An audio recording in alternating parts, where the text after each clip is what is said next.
नमस्कार, मैं हूं मृत्युंजय कुमार झा और आपकी खबर आपका फायदा में आपका स्वागत है।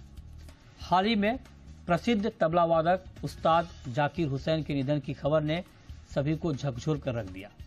रिपोर्ट्स के मुताबिक उनका निधन आईपीएफ यानी इडियोपैथिक पल्मोनरी फाइब्रोसिस नाम की गंभीर बीमारी के कारण हुआ। ये फेफड़ों से जुड़ी एक जटिल और करीब करीब लाइलाज बीमारी है जो शरीर में ऑक्सीजन की सप्लाई को बाधित कर सकती है। चौंकाने वाली बात यह है कि इस बीमारी का पक्के तौर पर कोई इलाज अब तक सामने दिख नहीं रहा है। आज हम इस जटिल बीमारी पर डिटेल में बात करेंगे, जानेंगे कि इस बीमारी से आखिर बचने के उपाय क्या हैं, इसकी पहचान कैसे की जाए और अगर इसकी जद में आप आ जाएं तब आपके लिए क्या सावधानी बरतनी जरूरी है। इन तमाम मुद्दों पर हम बात करेंगे, लेकिन उससे पहले देखिए यह खास रिपोर्ट।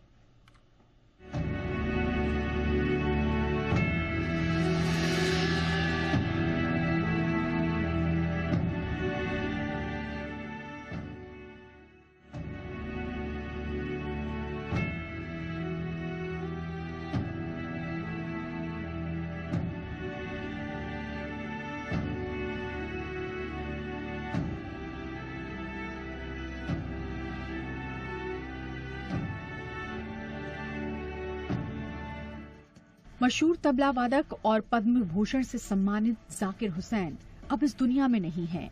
उनकी मौत से दुनिया भर में उनके चाहने वाले गमगीन हैं, लेकिन जिस बीमारी से उनकी जान गई वो चर्चा में आ गई है। जाकिर हुसैन लंबे समय से इडियोपैथिक पल्मोनरी फाइब्रोसिस नाम की बीमारी से पीड़ित थे। आईपीएफ यानी इडियोपैथिक पल्मोनरी फाइब्रोसिस फेफड़ों में होने वाली एक क्रॉनिक बीमारी है जिसके कारण सांस लेना तक मुश्किल हो जाता है। इससे कई दूसरी तरह की जटिलताएं भी होने लगती हैं। इस बीमारी के कारण फेफड़ों में फाइब्रोसिस यानी स्कैर टिश्यू बनने लगता है। इस वजह से फेफड़े खून में ऑक्सीजन को प्रभावी ढंग से पहचानने में कठिनाई महसूस करते हैं। ये बीमारी धीरे धीरे बिगड़ती है और अक्सर मौत का कारण बनती है। डॉक्टर्स कहते हैं कि फेफड़ों की ये बीमारी किसी को भी हो सकती है, इसीलिए समय रहते इसके लक्षणों की पहचान करना और बचाव के लिए निरंतर प्रयास करते रहना जरूरी है। आईपीएफ क्यों होता है, अभी तक इसकी ठोस वजह पता नहीं चल पाई है। हालांकि हाल में हुई स्टडी से पता चला है कि जिन लोगों में इस बीमारी की फैमिली हिस्ट्री रही है या जो लोग धूम्रपान करते हैं उनमें आईपीएफ होने का जोखिम अधिक देखा गया है। इसके अलावा वायरल संक्रमण, वायु प्रदूषण जैसी स्थितियां भी इसे बढ़ावा दे सकती हैं। ये बीमारी आमतौर पर बुजुर्ग लोगों में अधिक होती है और जैसे जैसे जीवन काल बढ़ रहा है वैसे वैसे आईपीएफ के मामलों में भी बढ़ोतरी हो रही है। आईपीएफ के इलाज में सबसे बड़ी समस्या ये है कि इसके लिए कोई प्रमाणित दवा नहीं है। इसके उपचार में कुछ एंटी फाइब्रोटिक दवाओं का इस्तेमाल किया जाता है। हालांकि इन दवाओं के बावजूद अधिकांश मरीजों का जीवन काल 3 से 4 वर्षों के बीच ही होता है। भारत में आईपीएफ के इलाज में अक्सर देरी हो जाती है, खासकर नॉन मेट्रो शहरों में, क्योंकि इसके लक्षणों का सही समय पर पता नहीं चलता। भारत में टीबी की उच्च दर के कारण अक्सर मरीजों को पहले टीबी की दवाइयां शुरू कर दी जाती हैं। आईपीएफ और टीबी के लक्षण समान होते हैं, जैसे कि खांसी और सांस लेने में कठिनाई। इसके अलावा एक्सरे में आईपीएफ के संकेत आसानी से पकड़ में नहीं आते। डॉक्टर्स का कहना है कि अगर इसे जल्दी पहचान लिया जाए तो इसका इलाज बेहतर हो सकता है। डॉक्टर्स कहते हैं कि पल्मोनरी फाइब्रोसिस और फेफड़ों से संबंधित बीमारियों से बचाव के लिए कुछ बातों पर निरंतर ध्यान देते रहना और बचाव के उपाय करना जरूरी है। स्मोकिंग से दूरी बनाकर आप आईपीएफ से खुद को बचा सकते हैं, लेकिन पैसिव स्मोकिंग भी आपके फेफड़ों के लिए हानिकारक है। इसीलिए धूम्रपान करने वाले लोगों के आसपास रहने से बचें। जो चीजें आपके फेफड़ों के लिए दिक्कतें बढ़ाती हैं, उनसे भी दूरी बनाएं। केमिकल से निकलने वाले धुएं भी आपके फेफड़ों के लिए खतरनाक हो सकते हैं। फेफड़ों की बीमारी से बचने के लिए खान पान में सुधार करें, एंटी इन्फ्लेमेटरी चीजों का सेवन करें। रेगुलर एक्सरसाइज जैसे वॉकिंग, साइकिलिंग फायदेमंद हो सकती है। सर्दी, जुकाम और फ्लू जैसे संक्रमण पल्मोनरी फाइब्रोसिस के लक्षणों को बढ़ा सकते हैं। ऐसे में निमोनिया का टीका और सालाना फ्लू वैक्सीन के बारे में डॉक्टर से सलाह लें। आईपीएफ एक गंभीर बीमारी है। कुछ विशेषज्ञों का कहना है कि ऑनगोइंग क्लिनिकल ट्रायल्स और नई दवाइयां इस बीमारी के मरीज की उम्र को थोड़ा बढ़ा सकती है। एक्सपर्ट का कहना है कि कुछ नई दवाइयां 12 से 18 महीनों में उपलब्ध हो सकती हैं। ये दवाइयां शुरुआती परीक्षणों में मरीजों की स्थिति को स्थिर करने में सफल रही हैं। ब्यूरो रिपोर्ट, जी मीडिया। और चलिए अब चर्चा की शुरुआत करते हैं। और आज की चर्चा में हमारे साथ 3 जाने माने डॉक्टर जुड़े हैं। हमारे साथ हैं doctor Vivek Nangia, head pulmonology Max hospital के। हमारे साथ जुड़ रहे हैं doctor Prashant Chhajed, director pulmonary medicine के फोर्टिस हीरानंदानी हॉस्पिटल के। और साथ ही डॉक्टर राकेश गुप्ता है, senior consultant internal medicine Indraprastha Apollo hospital के। आप तीनों का बहुत स्वागत है आज की इस खास चर्चा में। और इस खास बीमारी के ऊपर आज की चर्चा का मकसद हमारा ये है कि जो हमारे ऑडियंस हैं वो जान पाएं कि ये बीमारी क्या होती है और ये जटिल क्यों होती है और इससे कैसे बचा जाए, इसके लक्षणों को कैसे पहचाना जाए। तो मेरा सबसे पहला सवाल डॉक्टर विवेक नांगिया आपसे होगा। सर, पहले तो आप हमारे ऑडियंस को ये बताएं कि आईपीएफ, इडियोपैथिक पल्मोनरी फाइब्रोसिस, होता क्या है और इसको हम क्यों कहते हैं कि बहुत जटिल है, जल्द पकड़ में नहीं आता है। जी, थैंक यू सो मच। सबसे पहले हमें यह समझना है कि एक टर्म होती है जिसको हम कहते हैं interstitial lung disease. Interstitial lung disease होती है जिसमें हमारे जो एयर सैक्स हैं, जहां पे गैस का एक्सचेंज होता है, वो साथ में जो उसके साथ का एरिया होता है जिसको इंटरस्टिशियम कहते हैं, जो उसका बाइंडिंग एरिया है, वो उन दोनों में इन्वॉल्वमेंट होना शुरू हो जाता है। पहले सूजन आती है, फिर उसके अंदर धीरे धीरे फाइब्रोसिस यानी कि स्कारिंग होना शुरू हो जाता है। अच्छा, स्कारिंग हमारा मतलब होता है कि जो नॉर्मली एयर सैक्स हैं जिनके थ्रू एयर आनी और जानी चाहिए, वो होना बंद हो जाता है। वो एकदम डेड यूनिट्स बन जाते हैं वहां पे, नॉन फंक्शनल डेड यूनिट्स। सो इंटरस्टिशियल लंग डिजीज एक बहुत बड़ा ब्रॉड टर्म है जिसके अंदर कोई 100-125 काइंड ऑफ बीमारियां आती हैं। अच्छा, उनमें से एक बीमारी होती है जिसको हम कहते हैं idiopathic pulmonary fibrosis. Idiopathic pulmonary fibrosis, जैसे कि नाम ही सजेस्ट करता है, इडियोपैथिक का मतलब होता है कि उसका कोई कारण अभी तक हमें मिल नहीं पाया है। जैसे कि बाकी इंटरस्टिशियल लंग डिजीज हैं, उनमें किसी का कारण मिल जाता है, जैसे कि सार्कोइडोसिस हो सकता है, कनेक्टिव टिश्यू डिसऑर्डर हो सकता है, स्मोकिंग रिलेटेड लंग इंजरी हो सकती है, और कई प्रकार की इंजरीज हो सकती हैं। पर इडियोपैथिक पल्मोनरी फाइब्रोसिस में कोई कारण नहीं मिलता है, किंतु लंग्स जो है धीरे धीरे जो नॉर्मल एयर सैक्स हैं वो रिप्लेस होते जाते हैं with dead units, dead tissue उसके अंदर जमा होता जाता है, एंड लंग्स का वॉल्यूम जो है श्रिंक करता जाता है। अच्छा, आजकल तो सीटी स्कैन है, हम लोग सीटी स्कैन से जल्दी देख के बता पाते हैं। Right sir. पर पुराने जमाने में जब एक्सरेज होते थे, तब एक्सरेज में तो सिर्फ हम लोग यही देखते थे कि लंग वॉल्यूम कम हो गया है, एंड नीचे की तरफ एक्सरेज के अंदर थोड़े थोड़े शैडोज आने लग गई हैं, सर्कुलर सी, जिसको हम रेटिकुलेशंस एंड नोडुलर ओपेसिटीज कहते हैं। उसके बेसिस पे डायग्नोसिस बना लिया करते थे, एंड क्लिनिकली पीछे पेशेंट को एग्जामिन करके। एक जो अर्ली फीचर जो हम देखते हैं, इनका जो क्लासिकल प्रेजेंटेशन होता है इन पेशेंट्स का, वो होता है dry cough and progressively increasing breathlessness. मतलब हल्की हल्की खांसी रहती है, उनको ड्राई रहती है, बलगम नहीं आता है, जुकाम वुकाम से एसोसिएटेड नहीं होता है। कुछ लोगों को इनमें से गैस्ट्रोइसोफेजियल रिफ्लक्स यानी कि एसिडिटी जैसी प्रॉब्लम भी हो सकती है। और फिर ब्रेथलेसनेस, सांस फूलना शुरू हो जाता है कि एक आदमी अगर पहले 100 मीटर चल पाता था बिना सांस फूले, अब वो 80 मीटर पे ही सांस फूलना शुरू हो जाता है, या उनकी 100 मीटर चलने की गति धीरे धीरे कम हो जाती है। ओके, ठीक है। तो ये आपने डिटेल में बताया। अब चूंकि इसीलिए मैंने आपसे पहला सवाल पूछा, मतलब जो दर्शक हमें देख रहे हैं, इसमें जो ये लिखा हुआ है कि इडियोपैथिक पल्मोनरी फाइब्रोसिस, इडियोपैथिक का मतलब ये होता है कि जिसके कारणों का पता नहीं चलता किस कारण से हुआ है, और ये सिर्फ फेफड़े की बीमारी के लिए नहीं यूज होता है। अगर मान लीजिए कहीं पे ब्रेस्ट में कई बार लम्स हो जाते हैं और मान लीजिए वो ब्रेस्ट कैंसर भी नहीं है, तो वो कई बार पता नहीं चलता कि किस कारण से हुआ है, तो उसको भी कहते हैं कि इडियोपैथिक इन्फॉर्मेशन के जरिए उस तरह से हो जाता है। तो ये अलग अलग नाम दिए। लेकिन अब जो बड़ा सवाल एक और है डॉक्टर प्रशांत, कि जैसे अभी नांगिया जी ने बताया कि इसके कारणों का पता नहीं चलता है, लक्षण आप जान सकते हैं, लेकिन इसमें यह कहा जाता है कि लक्षण जानने में भी आमतौर पर देर हो जाती है इसमें, क्योंकि मान लीजिए अगर किसी की सांस फूल रहा है तो सांस फूलने में लोग बहुत जल्दी उस लेवल तक नहीं पहुंचते हैं कि मुझे ये दिक्कत हुई होगी, या तो कोई मानते हैं कि चाहे हार्ट का प्रॉब्लम है या फिर कुछ और दिक्कतों की वजह से ये दिक्कत आ रही है, तो वो कोर इशू तक नहीं पहुंच पाते हैं। क्या कुछ शुरुआती लक्षण इसके हो सकते हैं आईपीएफ के, जिसको हम अगर किसी के अंदर है और वो जानना चाहे कि हाँ अगर ये लक्षण है तो शायद हमें आईपीएफ हो सकता है, हमें टेस्ट कराना चाहिए, कुछ शुरुआती लक्षण है सर इसके?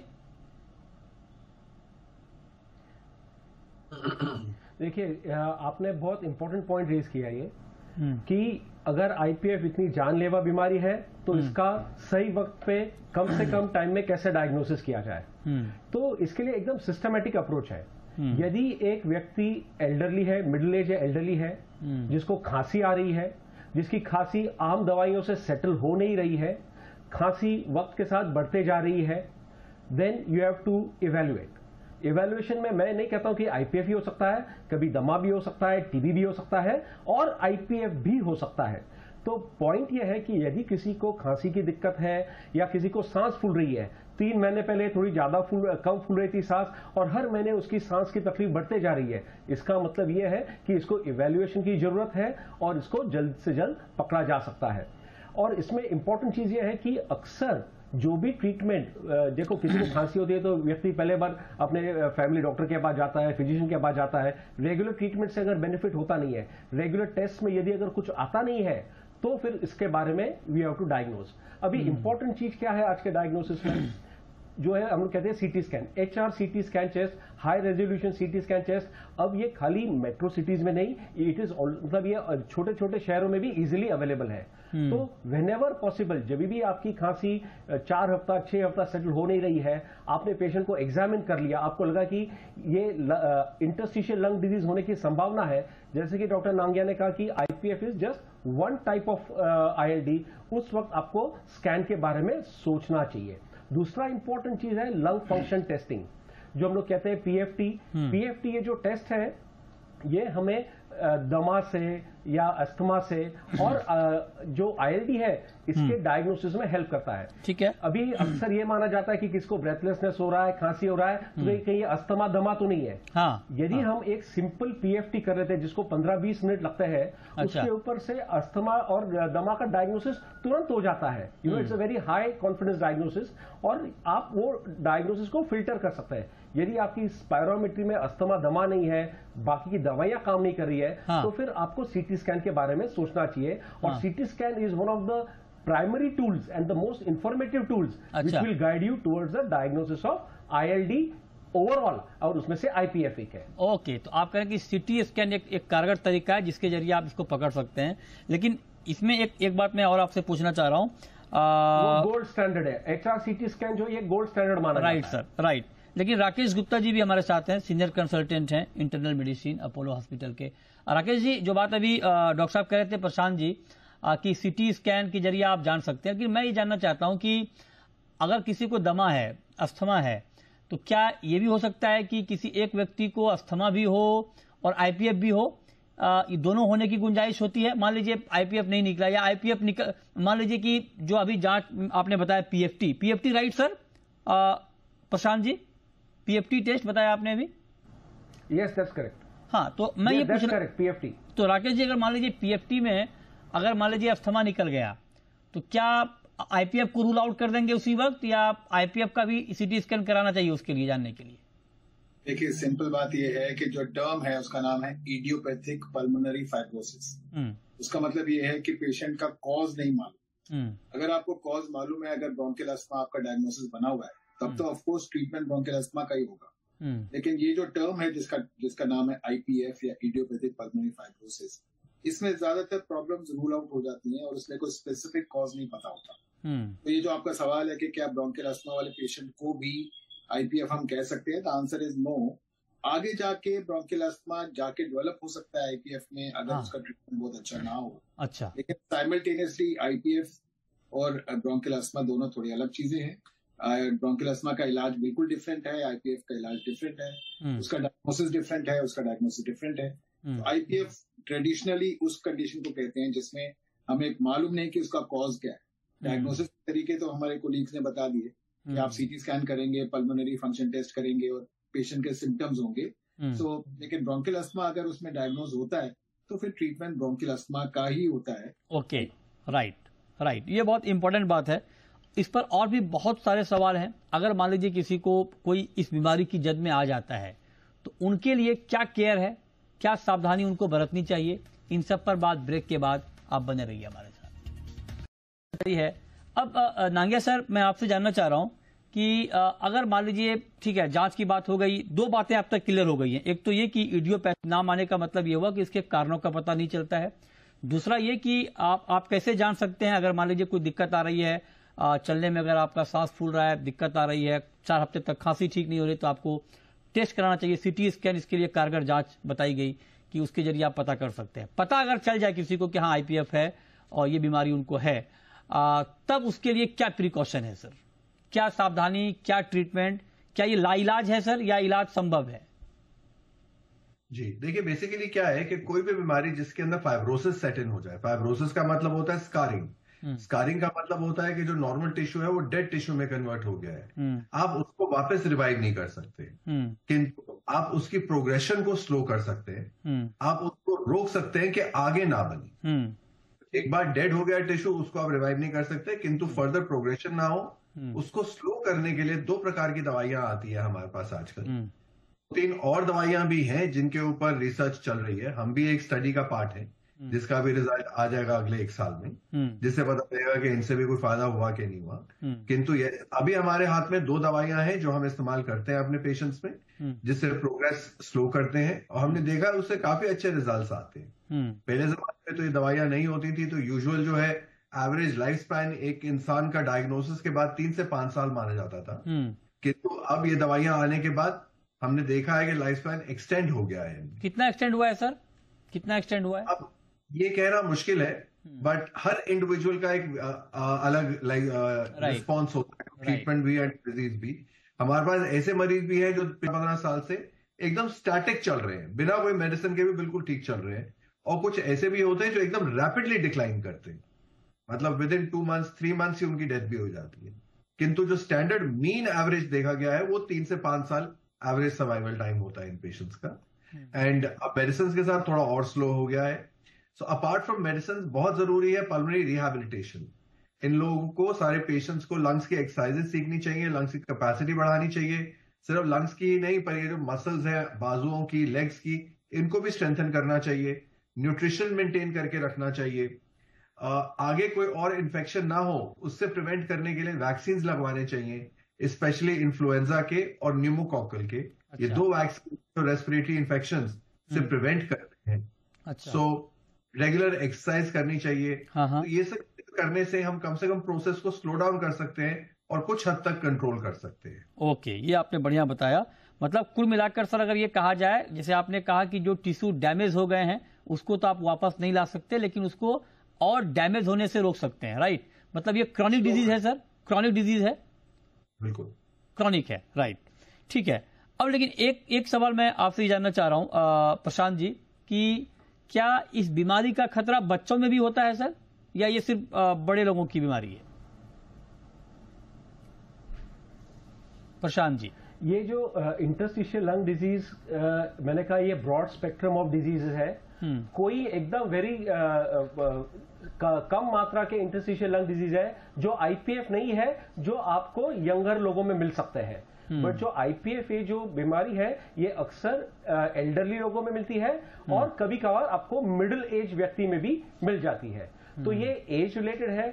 अभी अगर आप गाइडलाइंस देखो तो एज मोर देन 60 इयर्स कोई कंट्रीज में होता है, जहां पे बहुत उसे कॉमनली उसके बारे में व्यक्ति को सोचना चाहिए, डॉक्टर को सोचना चाहिए कि अगर somebody is more than 60 years, उनको खांसी है, सांस फूल रही है, और एग्जामिनेशन के ऊपर अगर कुछ फाइंडिंग्स है तो आपको आईपीएफ के बारे में सोचना है। यंगर पीपल में it is less common, but having said that we have people who are in their late 30s and late 40s also, और मिड 40s ऑल्सो, जिनका हमने आईपीएफ का डायग्नोसिस किया है।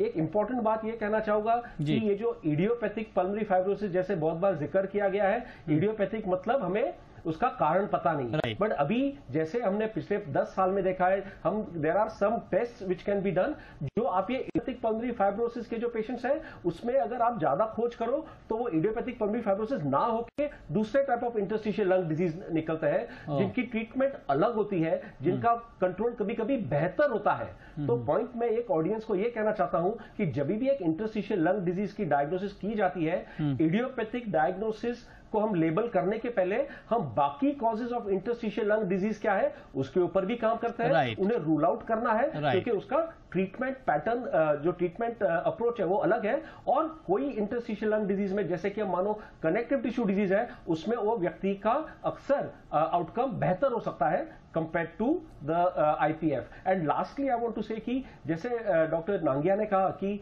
जो एंटीफाइब्रोटिक मेडिसिन जो दी जाती है, हमारा ऑब्जर्वेशन है कि सिलेक्टेड पेशेंट्स में बहुत बढ़िया रिजल्ट्स मिले हैं। हमारे पास काफी पेशेंट्स जो 7 to 10 years रहते हैं। तो इसके लिए early diagnosis and early starting of treatment will help to slow down the progression of the disease. जैसा डेटा आते जा रहा है, it is more and more encouraging that these 2 molecules which are available are helpful. Okay, ठीक है। तो ये बहुत इंपॉर्टेंट बात है। लेकिन डॉक्टर राकेश गुप्ता जी, अब मैं आपसे पूछना चाह रहा हूं सर, जैसे अभी प्रशांत जी ने भी थोड़ा जिक्र किया इसका, कि अगर मान लीजिए किसी को ये बताना है किसी डॉक्टर को कि भाई आपको IPF है, तो उससे पहले बाकी जो पॉसिबिलिटीज हैं उसको रूल आउट करने के लिए कितने टेस्ट करने? ऐसा तो है नहीं कि डायरेक्टली आपने टेस्ट किया और आपने कह दिया कि नहीं आपको IPF है। तो उसको रूल आउट करने के लिए कि हाँ ये मतलब जो बाकी चीजें नहीं है, बाकी दिक्कत नहीं है, IPF ही है, कितने तरह के टेस्ट होते हैं, कौन कौन से टेस्ट होते हैं जिसके बाद ये पक्का कर लिया जाता है कि हाँ अब ये IPF ही है? कि लंग्स की काफी कंडीशंस होती हैं और कॉमन कंडीशंस होती हैं जो हम सब वाकिफ हैं। ब्रोंकियल अस्थमा होना, COPD होना, ब्रोंकाइटिस होना, सीजनल चेंज में खांसी जुकाम होना, निमोनिया होना, ये सब कॉमन कंडीशंस हैं जिनसे हम काफी वाकिफ हैं। तो अगर आपकी कोई खांसी है, स्पेशली अगर आपको ड्राई कफ है और कुछ हफ्तों से चल रही है, अगर आप सेटल नहीं होते, तब आप डॉक्टर के पास जाते हैं। और डॉक्टर जब आपको देखता है तो फिर वो एक बैटरी ऑफ टेस्ट कराता है देखने के लिए कि एग्जैक्ट आपका डायग्नोसिस क्या है। और जो जैसे अभी हमारे कोलीग्स ने अभी बोला, सबसे मेजर टेस्ट जिन पे ज्यादा फोकस होता है, एक तो ब्लड टेस्ट नॉर्मल जो हमें बताते हैं कि कोई इन्फेक्शन तो नहीं है, जिसमें कॉमन ब्लड काउंट और टोटल देखने का ईसिनोफिल काउंट, एलर्जी का कोई फिनोमिनन तो नहीं है, एक तो वो टेस्ट होते हैं ब्लड टेस्ट जो हमें बताते हैं। दूसरा पल्मोनरी फंक्शन टेस्ट जिसके बारे में जिक्र किया गया था, जिसमें आदमी लंबा सांस लेता है, फूंक मारता है और उसके हिसाब से देखते हैं कि कितनी लंग कैपेसिटी है, स्पायरोमेट्री है, वो हमको जज करने को मिलता है कि कितना पेशेंट की लंग कैपेसिटी है, ये रिस्ट्रिक्टिव लंग डिजीज है कि ऑब्स्ट्रक्टिव लंग डिजीज है, इसमें कोई ब्लॉकेज है कि नहीं। तो लंग पल्मोनरी फंक्शन टेस्ट और CT स्कैन जो एक सबसे ज्यादा गोल्ड स्टैंडर्ड जिसको माना जाता है, हाई रेजोल्यूशन CT स्कैन, वो हमको इन्फॉर्मेशन काफी देता है regarding this conditions and to rule out other conditions. जब सारी कंडीशंस बाकी आप रूल आउट करते हैं जो कॉमनली हैं, तब शायद उस कंडीशन को पल्मोनरी IPF के कैटेगरी में डाला जाता है।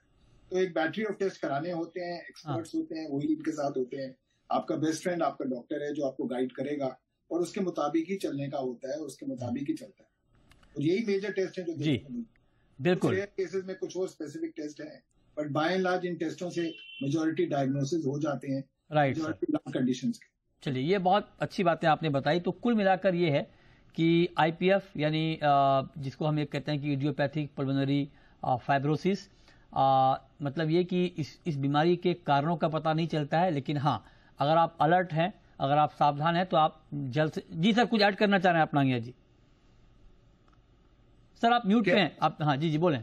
ये साहब बोले सर, आ रही आवाज जी। एक चीज हम कहना भूल गए, हाँ। ट्रीटमेंट में जहां तक ट्रीटमेंट का सवाल आता है, दवाइयों के बियॉन्ड जब पेशेंट्स को नहीं रिस्पॉन्स आता है या जो प्रोग्रेसिवली डिटीरियोरेटिंग होते हैं, स्टेज ऐसी भी आती है जब वो ऑक्सीजन पे आ जाते हैं और 24 घंटे उनको ऑक्सीजन की जरूरत पड़ती है, ऐसे केसेस में लंग ट्रांसप्लांट भी एक ऑप्शन है जो हमने देखा गुड हमारी कंट्री में भी अब होने लग गया है, ऑल्दो अभी भी इन्फेंट स्टेज में ही हम मानेंगे उसको, किंतु लंग ट्रांसप्लांट भी एक ऑप्शन है जिसको हमें कंसिडर करना चाहिए। वो भी अगर हम टाइमली कंसिडर करते हैं तो उसका भी रिजल्ट अच्छा आता है। ये आपने अच्छी नई जानकारी दी, ये बहुत अच्छी बात है।